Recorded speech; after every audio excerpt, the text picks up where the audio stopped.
ഒരുപാട് വർഷക്കാലമായിട്ട് മലയാള സിനിമയിൽ വ്യത്യസ്തമായിട്ടുള്ള ഒരുപാട് വേഷങ്ങൾ ചെയ്യാൻ സാധിച്ചത് നിങ്ങളുടെ വിലയേറിയ ഈ സമയം ഞങ്ങൾക്ക് തന്നുകൊണ്ടാണ്. ഇപ്പോഴും ഇവിടെ നിൽക്കുന്ന ഒരുപാട് ആൾക്കാർ ഒരുപാട് തിരക്കുകൾ മാറ്റിവെച്ചാണ്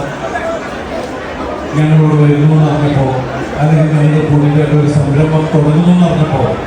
അതിന് ഫുൾ സപ്പോർട്ടായിട്ട് വന്ന എല്ലാവരുടെയും മുമ്പിൽ നമ്മൾക്കത്